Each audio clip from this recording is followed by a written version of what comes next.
And so the Atlanta Hawks have been trying to move John Collins for years now, right? And the asking price has seamlessly dropped over and over and over again. And for a long time, I really didn't think the Lakers had a shot at getting John Collins. That's why I didn't ever really mention it. I had people in the comment section go, what do you think about us landing John Collins? And for a long time, I was like, yeah, I don't see us having the assets to where, one, it would be worth it, right? I don't think it's worth giving up both firsts or something crazy like that to go land John Collins. He's having a really rough year this year, but how many of that is he's kind of like the odd man out now? The whole Trae Young and DeJounte Murray situation is already kind of awkward. So like John Collins is kind of like faded out of relevance with Atlanta. And I do think in the right team, the right situation, he can get back to being the John Collins that people loved, right? That athletic power forward that can spread the floor, operate on all three levels, play some solid defense, be a shot blocker, be a help defender. I really do like his game and do think he would fit great with the Lakers. Just again, for a long time, I was like, yeah, I just don't see, one, it being worth it for the Lakers to make the trade, and two, the asking price is just insane. But the Atlanta Hawks just keep dropping down the price, and so much so that they don't even want a first-round pick anymore. And I think a lot of that has to do with teams, because of John Collins and the situation with Atlanta, teams are asking Atlanta to attach a first-round pick in a trade for John Collins, which I think is insane, because I do think John Collins, 25 years old, 6'9" height, athletic, can do multiple things. I think that he does have value in the right situation, right? We hear teams like Dallas that would love him. I think he would thrive and be great in Dallas. Question is, like, how much do him and Christian Wood fit, right? But for a team like the Lakers, he's a lot of what we want in Rui Hachimura, right? That's why we went and got Rui. A good, sizable 6'8", play both forward spots if you need him to. He's been great for the Lakers since he's came in, and he just got here, right? So he's not even really acclimated to the Lakers team, and he's already putting up like 19-point games and stuff. I think John Collins could come in, be really solid, especially with Rui, them trying to evolve him into a 3 rather than a 4. I think you could get John Collins and he could be a piece for the future, and you could have John Collins at the 4, have Rui at the 3. Now you basically have your 2 forward spots locked up for the foreseeable future. Now, John Collins would have to very likely come off the bench, either him or Rui.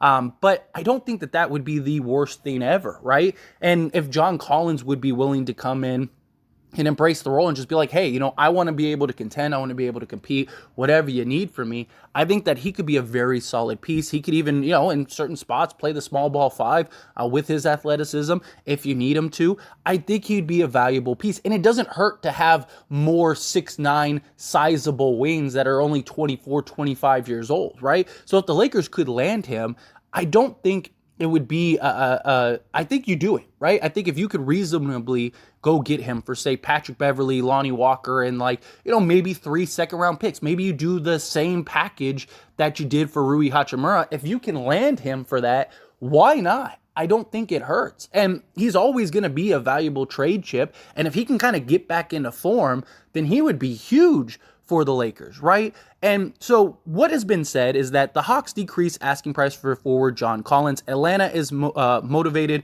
to move on and retool. So basically, there were several reports that came out this morning that said Atlanta just basically wants to unload John Collins and they want to kind of retool. Now, they are looking, rather than first-round picks, they are looking for pieces that could maybe help them more now, but they also are open to flexibility. So one of the things that the Lakers have that other teams don't really have is expiring deals, right? So if they're open to not having to give up a first-round pick, I think you do it. Like, if when all is said and done, if the Lakers could land John Collins for, like I said, Patrick Beverley, Lonnie Walker, and 3 seconds, right? And then if we could still do the Toronto Raptors trade, because you'd need Russell Westbrook, get Fred VanVleet. If when all is said and done, if we end up with Gary Trent Jr., Fred VanVleet, Rui Hachimura, and John Collins, that is a home run of a trade deadline, right?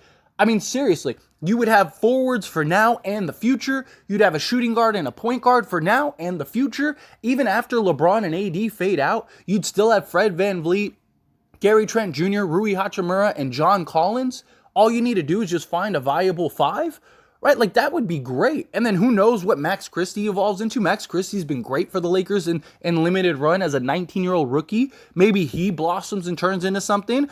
And all of these guys would be young enough and valuable enough to where you could use them as trade chips for the future, right? So let's say that, in the offseason, Kyrie becomes available, right? Would the Nets say, hey, we don't want to lose Kyrie for nothing, so give us, John Collins for Kyrie Irving, or John Collins and Fred VanVleet for Kyrie and Joe Harris or something, right? Like it gives the Lakers flexibility for the future if anything arises, right? And so I think the Rui Hachimura trade really kind of highlighted that these asking prices are insane.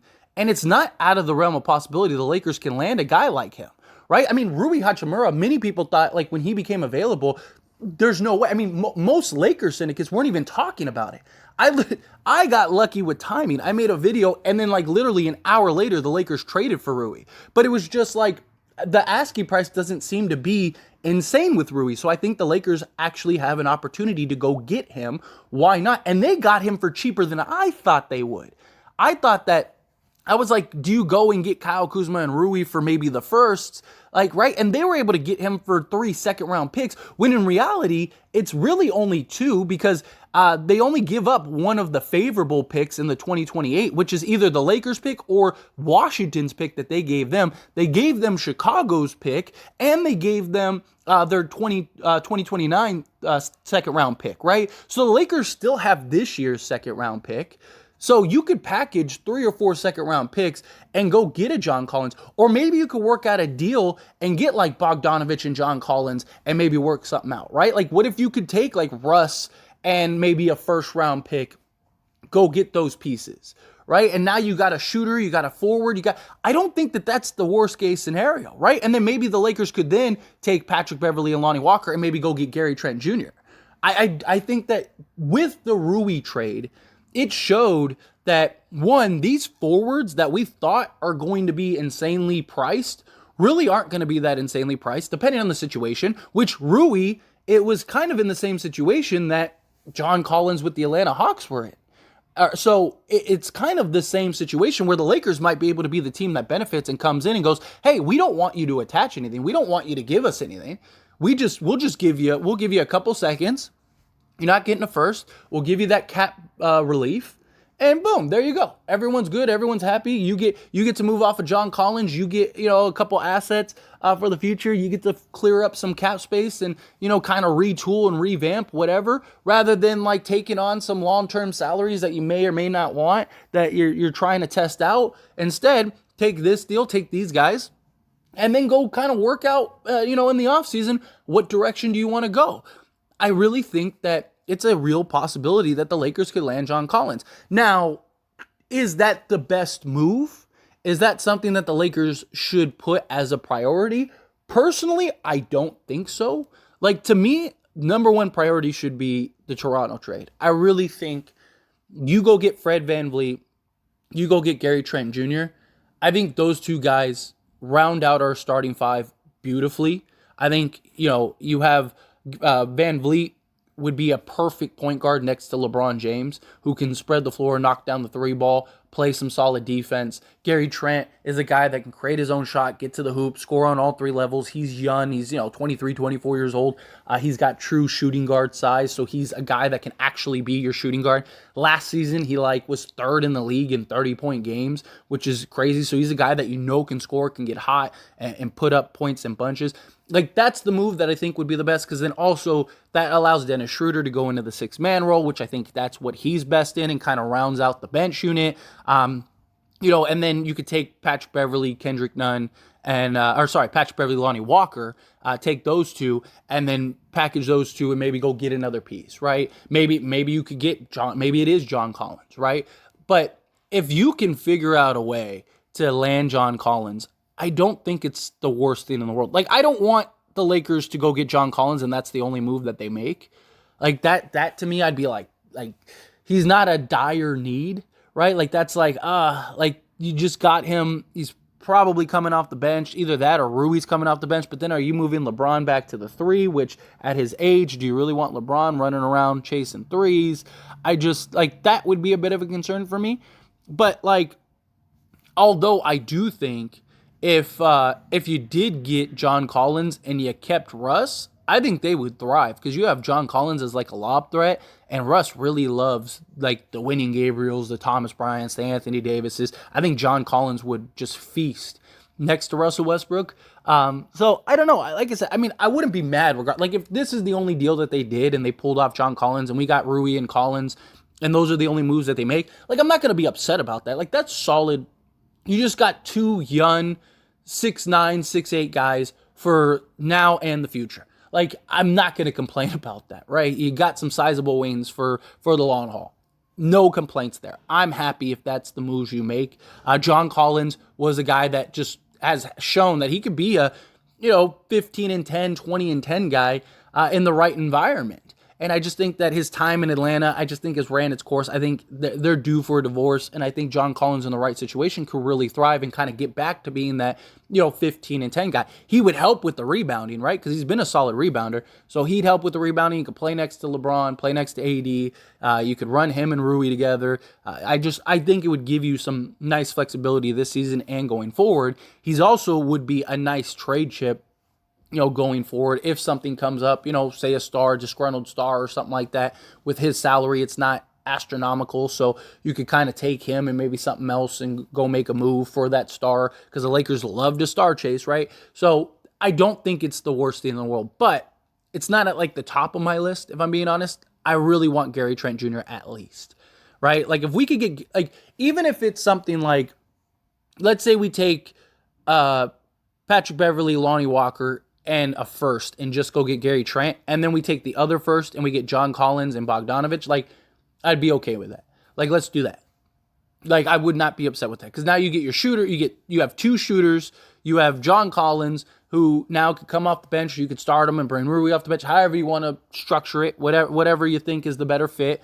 Okay, cool, perfect, and now you're off to the races. Like, I would be fine with that. I think that move is arguably just as good.